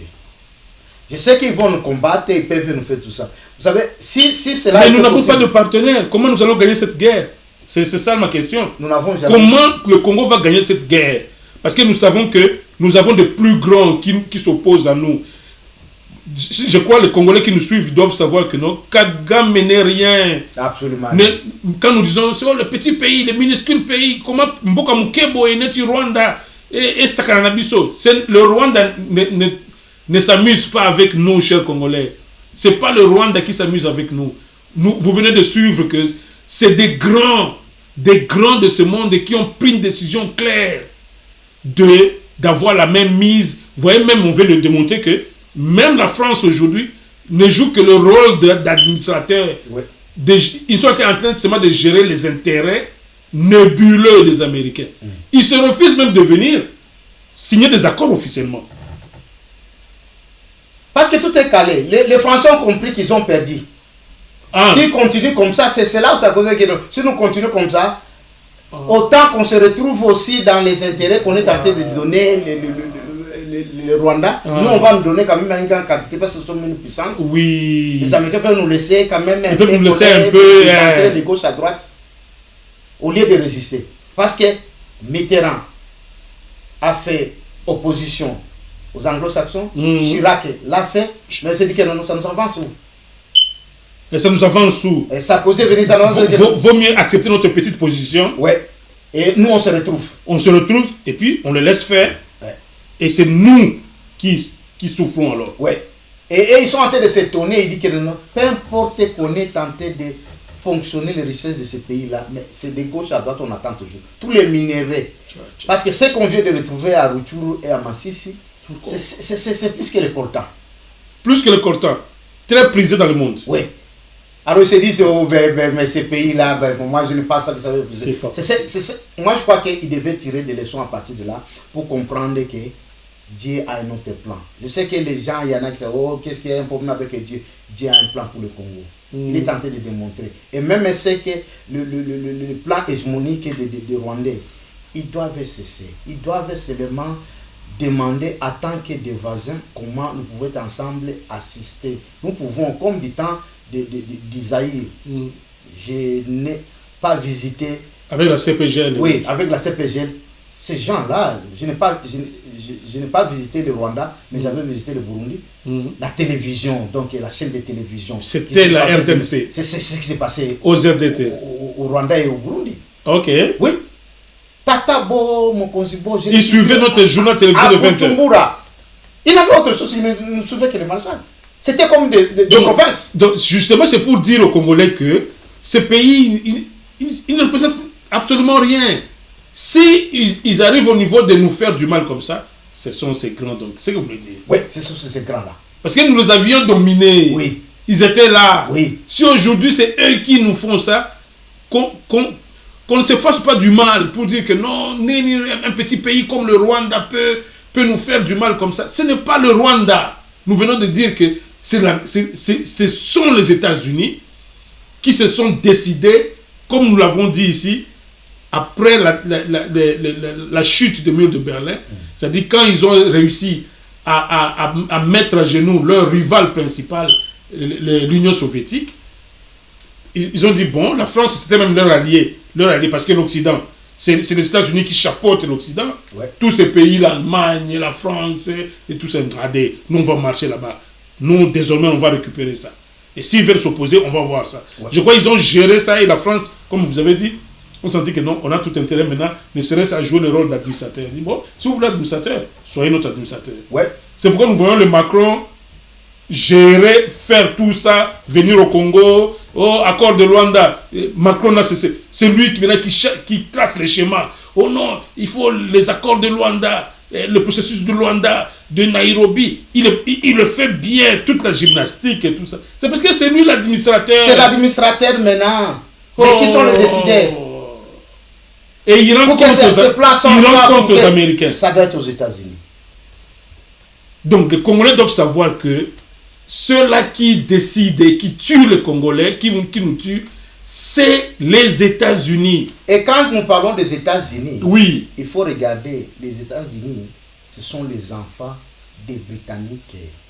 Et les Britanniques, oui, c'est ça leur politique. Comme ils le font, c'est ce que les Américains sont en train d'imiter. Les Britanniques ne se mettent pas dans l'avant-garde. Ils vous envoient, ils sont derrière. Ils sont derrière.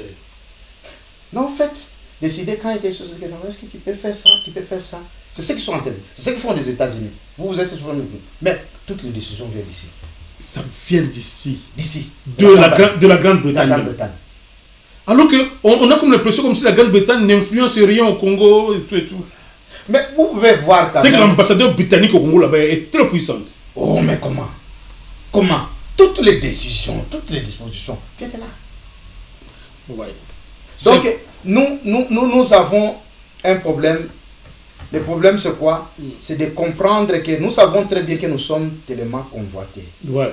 Mais la solution, comme vous avez demandé, mais nous n'avons pas. Nous n'avons pas de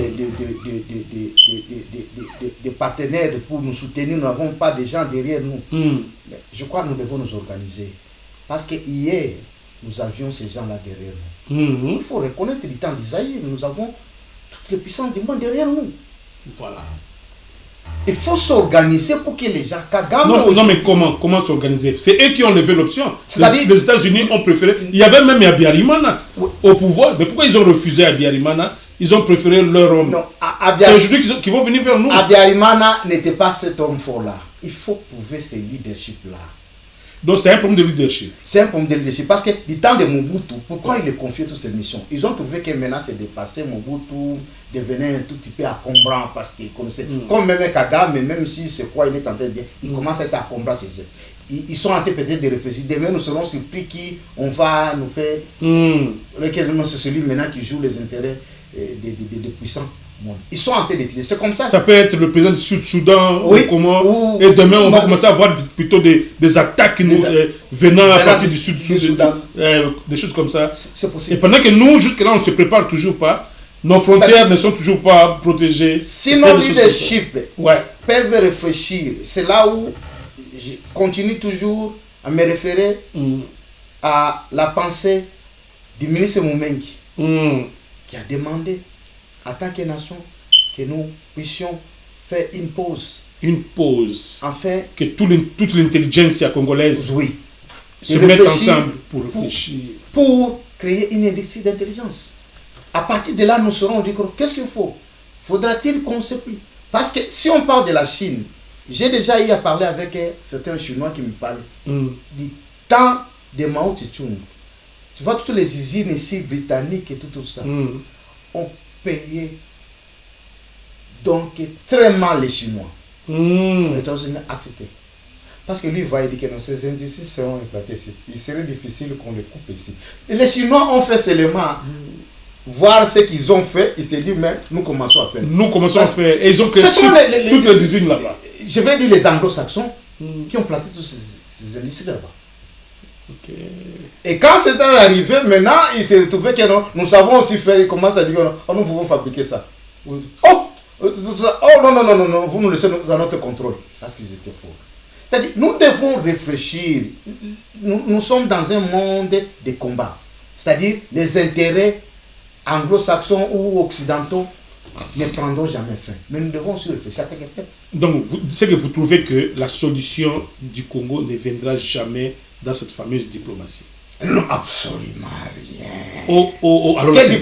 Alors c'est grave parce que ça c'est le leitmotiv du président Tshisekedi. Non, mais c'est comme s'il y croit. Il croit vraiment que lui va changer la politique américaine de pillage du Congo avec sa diplomatie.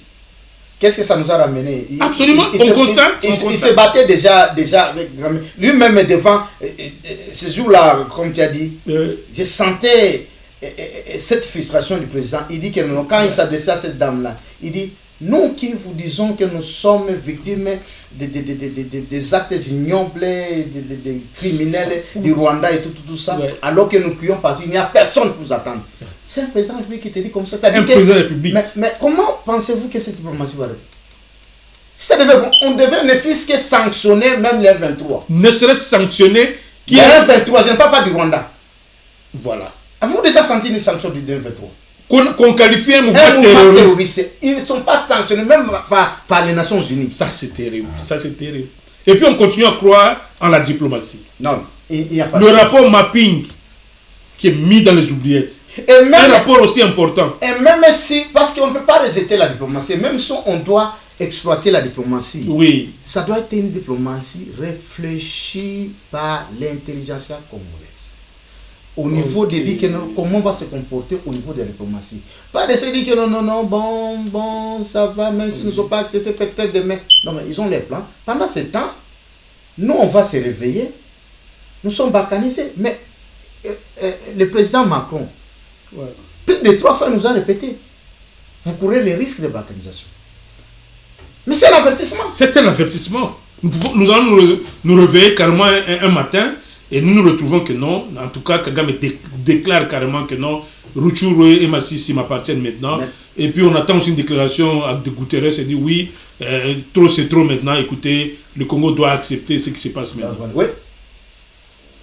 Donc chers Congolais, nous avons été quelque peu longs, mais nous disons que l'objectif de cette émission était que nous puissions vous montrer, vous pointer du doigt celui qui est à la source de nos malheurs, les malheurs de tous les Congolais. Et nous l'avons fait. C'est les États-Unis qui sont la source, disons, on s'est même refusé, on s'est dit, ce sont les anglo-saxons.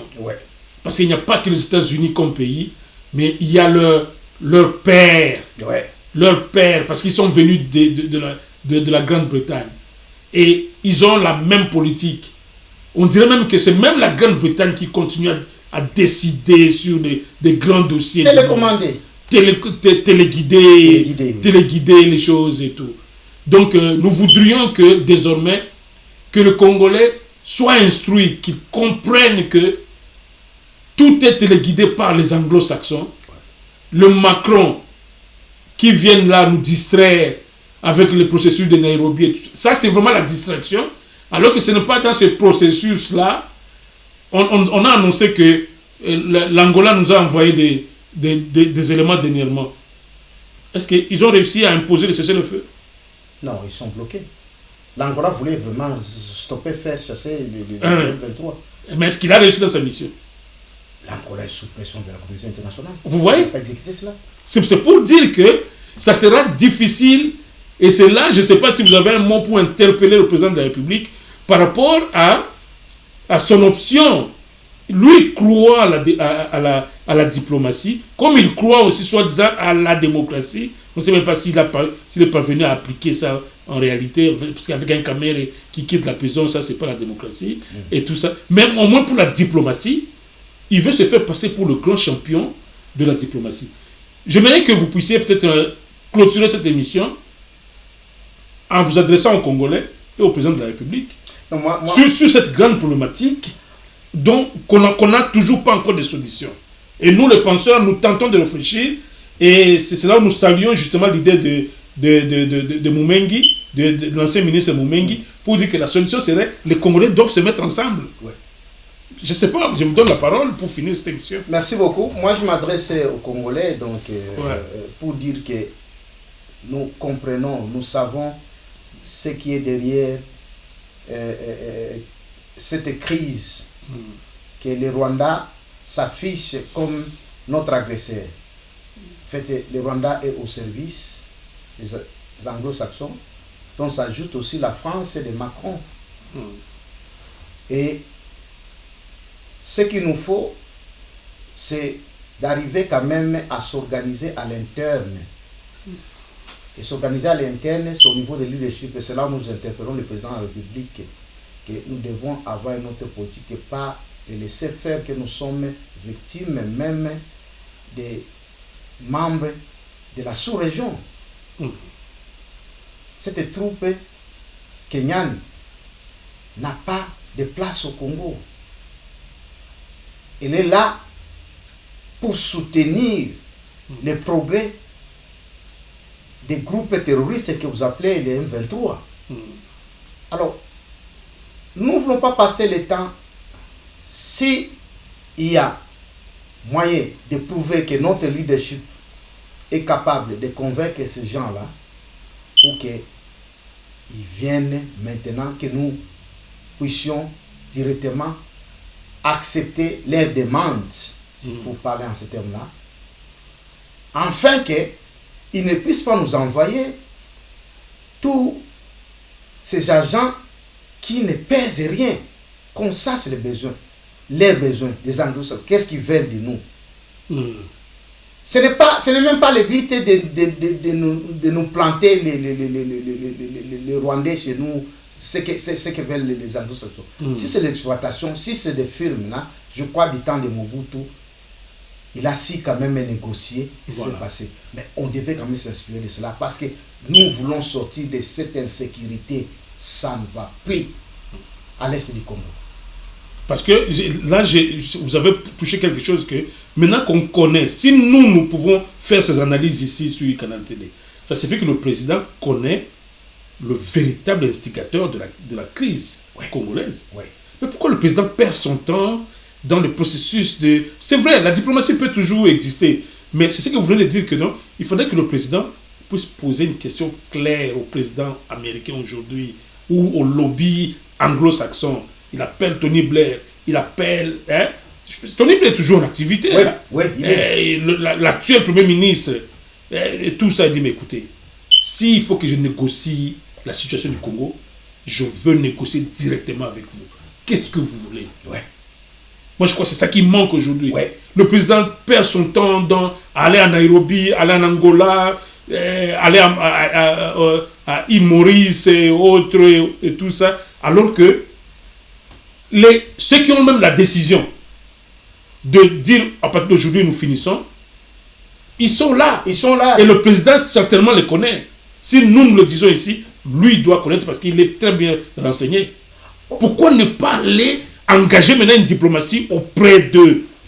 Exactement. Au lieu de passer le temps même derrière les Kenyans et consorts qui veulent aussi retrouver leur part. Leur part. Tous viennent pour piller, chacun sa part. Alors, nous les Congolais, nous disons que nous ne voulons pas cette sous-exploitation par les agents de ces gens-là. Aller directement auprès des instigateurs. Oui. Et leur demander qu'est-ce qu'il faut.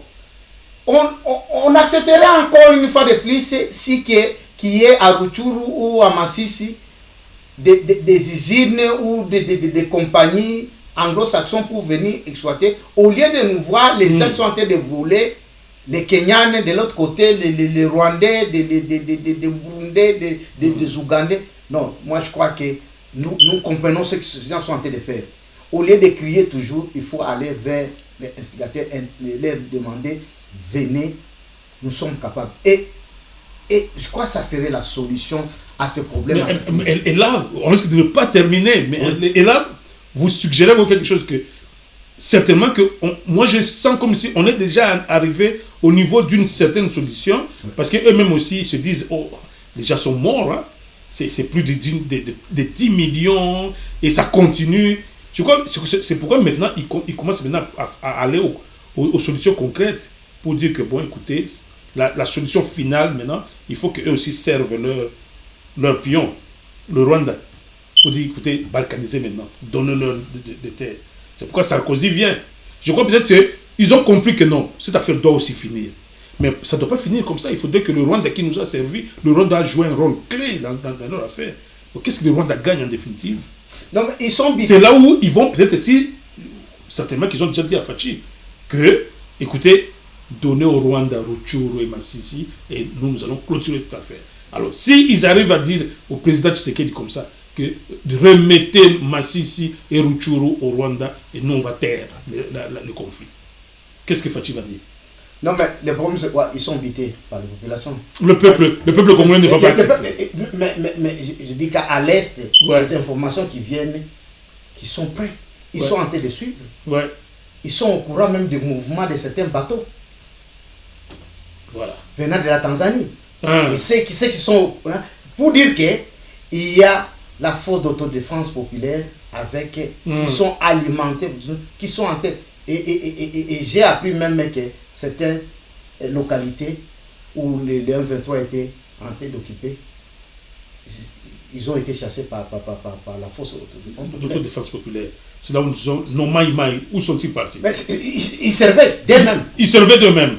Pendant que notre gouvernement les a... Parce qu'ils sentent maintenant la crise. Et c'est là où la communauté internationale a toujours reculé. Vous savez, le temps où la communauté, pour que Macron nous présente son plan...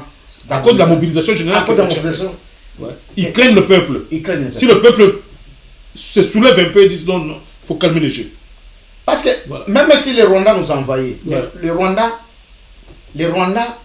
même si, admettons qu'il a 10 millions de coups, c'est le nombre de gens qui sont à Kinshasa. À Kinshasa, c'est juste la population de Kinshasa. Et au Kivu, donc le nom Kivu ça dépasse cela. Oui. Donc il est difficile d'un coup qu'on va et que non, vous allez entrer tous au nord Kivu, au Kivu, et occuper ces territoires pour maintenant supplanter tous les autochtones. Non, ça ne serait pas question.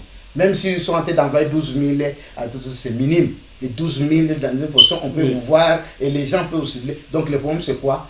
Et nous n'avons pas un problème. Donc vous croyez une solution?